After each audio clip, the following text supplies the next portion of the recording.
Hi dear friend, मैं हूँ रणधीर। आपके साथ लगातार बने रहता हूँ और लगातार निरंतर परिश्रम कर रहा हूँ। चलिए, अगले दिन बताए थे हम प्रश्नावली 1.1 का पहला नंबर क्वेश्चन। आज बता रहे हैं प्रश्नावली 1.1 का दूसरा नंबर क्वेश्चन। तो दूसरा नंबर क्वेश्चन में क्या कह रहा है, हम इसको देखेंगे।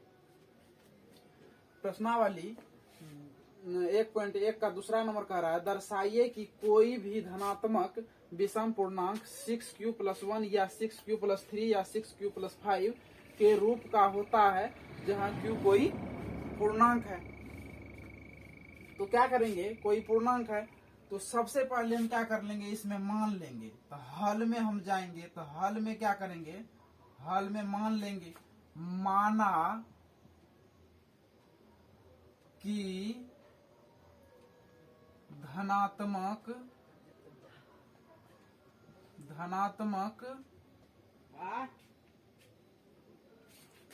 विषम पूर्णांक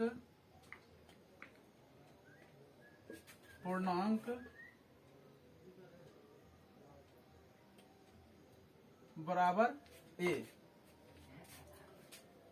तथा b बराबर 6। अब लिखेंगे जहां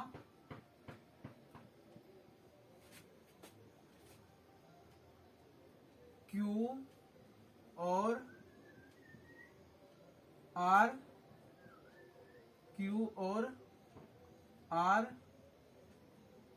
विद्यमान हो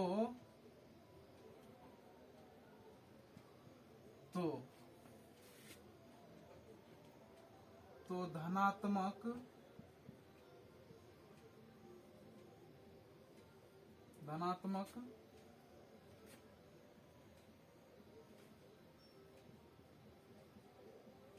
विषम पूर्णांक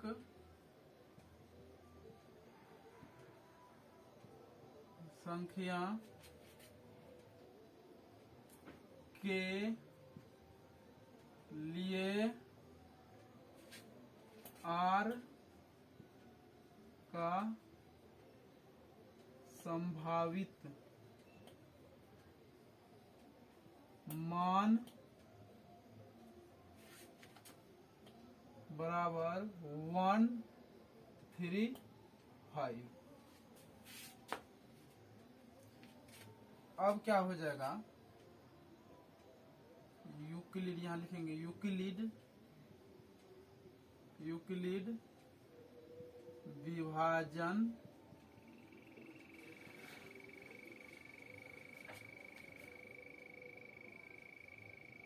प्रेमिका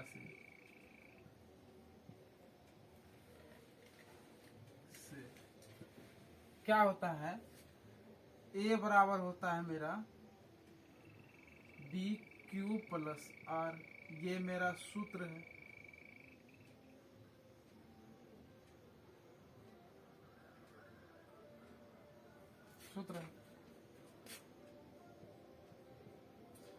तो क्या करेंगे, इसके बाद हम चलेंगे, यदि r का मान 1 लेते हैं तो क्या हो जाएगा, r का मान अगर यदि 1 लेते हैं तो हमारा इस पे हो जाएगा यूक्लिड विभाजन प्रमेय पे क्या हो जाएगा, r बराबर 1 लेते हैं तो मेरा हो जाएगा a बराबर 6q+1 हो जाएगा। हम जान रहे हैं कि इसको b, ये b है हमारा 6, ये q है मेरा भागफल bq प्लस r जो है मेरा शेष है। तो हम यहाँ लिख दिए धनात्मक विषम पूर्णांक संख्या के लिए r का संभावित मान 1, 3, 5। तो 1 लेते हैं तो मेरा क्या आता है, इस क्वेश्चन के आधार पे 6q+1 आता है। यहाँ देखिए हमारा जो है पूर्णांक जो a लिए है तथा b बराबर 6 लिए थे, यहाँ b की जगह पे ये सूत्र है bq+r। अब क्या करेंगे, यदि r का मान 3 लेते हैं तो क्या होगा मेरा, लेते हैं तो a बराबर हो जाएगा मेरा क्या 6q प्लस 3। b का मान सब जगह वही रहेगा, खाली r मेरा चेंजिंग हो रहा है, q वही है। अब इसके बाद अगर यदि हम लेते हैं, यदि r का मान 5 लेते हैं तो क्या हो जाएगा, a बराबर हो जाएगा मेरा इधर 6q प्लस 5 हो जाएगा।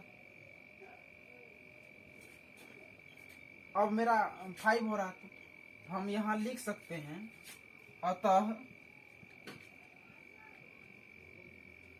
इससे सिद्ध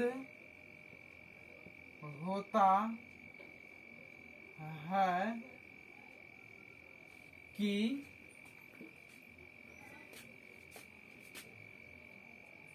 6q प्लस 1 या 6q प्लस 3 या 6q प्लस 5 के रूप सिद्ध होता है कि 6 प्लस 5 के रूप का होता है,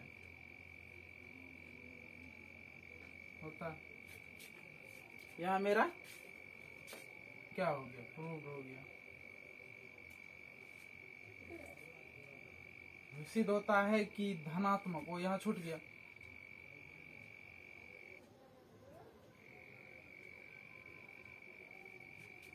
धनात्मक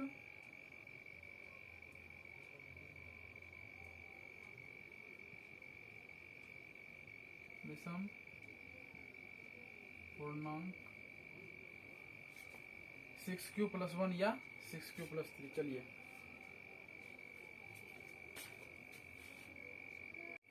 3 नंबर का मेरा क्वेश्चन है, एक परेड में 616 सदस्यों वाली एक सेना आर्मी की टुकड़ी को 32 सदस्यों वाली एक आर्मी बैंड के पीछे मार्च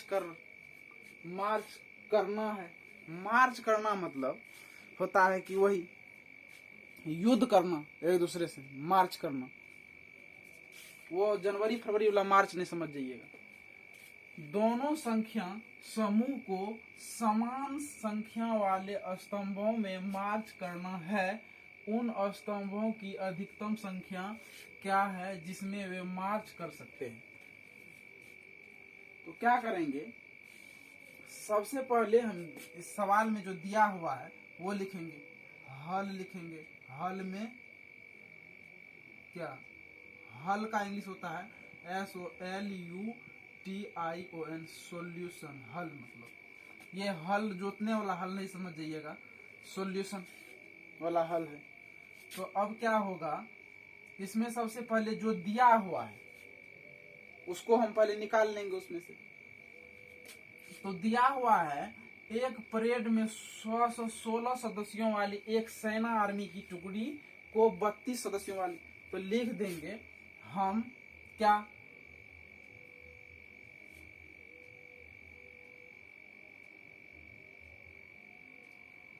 सेना, यहाँ पोस्ट होगा, सेना या आर्मी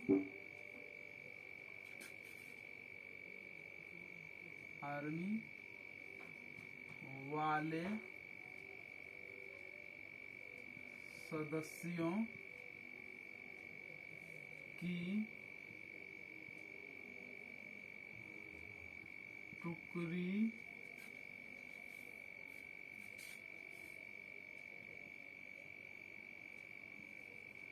का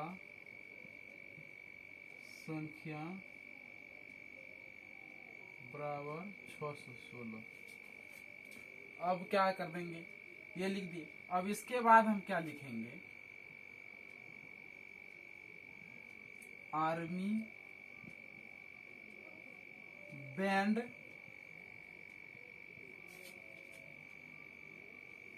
वाले सदस्यों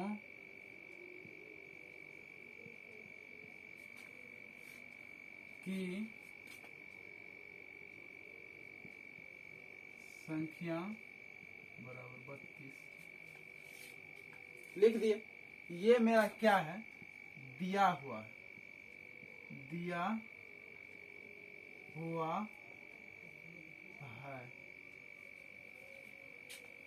अब क्या कह रहा है, दिया हुआ है, कह रहा है कि दोनों संख्या समूह को समान संख्या वाले स्तंभों में मार्च करना है, तो उन स्तंभों की अधिकतम संख्या क्या है उसमें वे मार्च कर सकते हैं। समान स्तंभों, इस पे गौर करना है। इस पे किधर गया, यहाँ समान संख्या वाले स्तंभों में मार्च करना, इस पे ध्यान दें। तो क्या करेंगे हम, तो समान ज्ञात करना है, यहाँ लिख देंगे ज्ञात करना है। क्या ज्ञात करना है, समान स्तंभों की अधिकतम संख्या ज्ञात करने के लिए 616 और 32 का HCF या महत्तम समावर्तक निकालना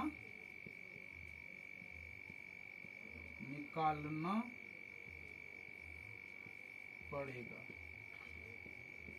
तो हम क्या करेंगे, इसका HCF निकालेंगे तो मेरा आंसर आ जाएगा। तो अब क्या करेंगे, HCF निकालेंगे इसका। तो हम क्या करेंगे भैया, HCF में है मेरा यूक्लिड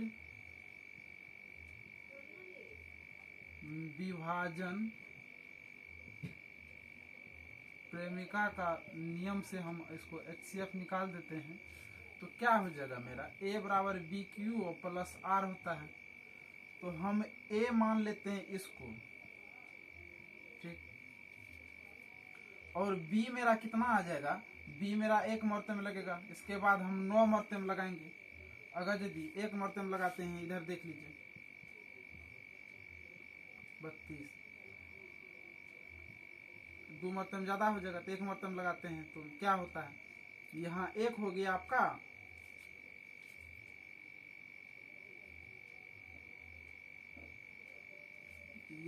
यहाँ क्या हो गया 9, इसके बाद यहाँ क्या हो गया 2 हो गया। इसके बाद अब क्या हो गया 32 को, अगर यदि 32 को हम कितना 5, अब 32 को अगर यदि हम, अच्छा 5 नहीं 9, 18, 9 27, 1 28, 288 होता है मेरा, ठीक तो है 288 हो रहा है मेरा। तो 288 में से हम कितना घटाते, 296, 8 इधर मेरा शेष बच जाता, इधर कट जाएगा। तो क्या होगा इंटू 32 प्लस 8। अब यहाँ मेरा शून्य नहीं हुआ शेष, तो अब क्या करेंगे हम, फिर चलेंगे आगे। फिर यूक्लिड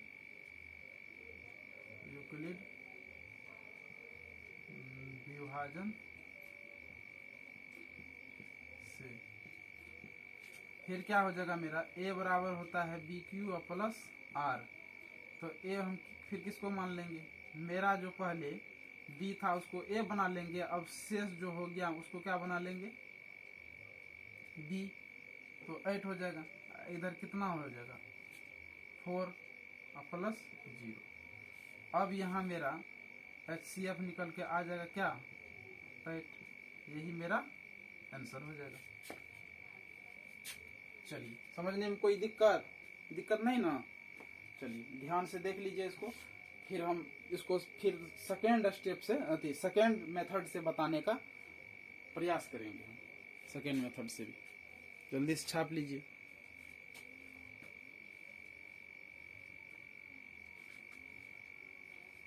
चलिए छाप लिए ना।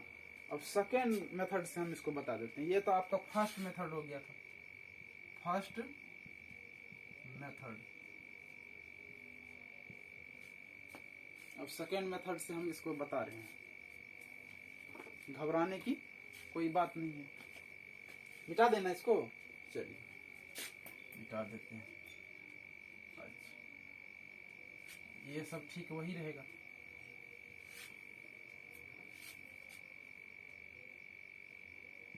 यहाँ समान था, यहाँ और था।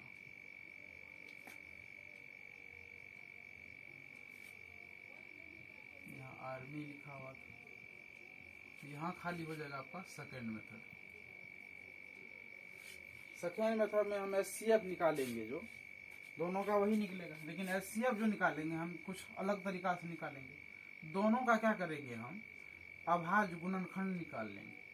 तो क्या करेंगे, अभाज्य गुणनखंड हम क्या करें, 600, इधर मेरा 616 था, तो 616 का अभाज्य गुणनखंड अगर यदि निकालेंगे हम, तो मेरा क्या हो जाएगा 308, 2 से देंगे। फिर क्या करेंगे, तो 54 हो जाएगा। फिर क्या करेंगे हम 2 से देंगे। फिर क्या करेंगे हम 7 से देंगे, तो 11 हो जाएगा। तो हम लिख सकते हैं 616 का अभाज्य गुणनखंड हो जाएगा 2 इंटू 3 टाइम 2, इसके बाद 7 इंटू 11।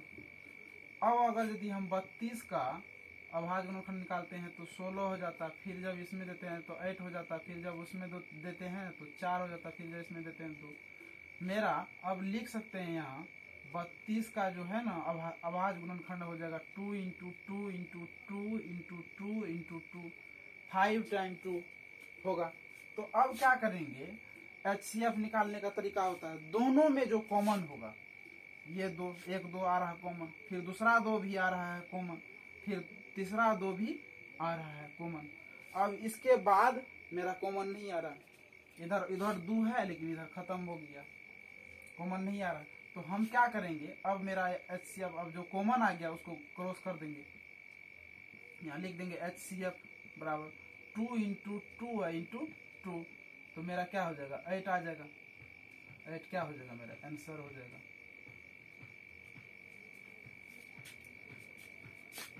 एट जो है ना, 8 वाले सदस्यों में क्या करेगा, वो मार्च कर सके समान। चलिए देख लिया आप सेकेंड मेथड से। हम अगले दिन नेक्स्ट दिन हम बताएंगे कि HCF डायरेक्ट विधि से कैसे, जैसे अभी निकाले तो LCM भी डायरेक्ट विधि से कैसे निकलेगा, HCF भी कैसे निकलेगा, उस पर हम विशेष गहराई रूप से चर्चा करेंगे। तो चलिए आज इतना ही रहने देते हैं, चलते हैं।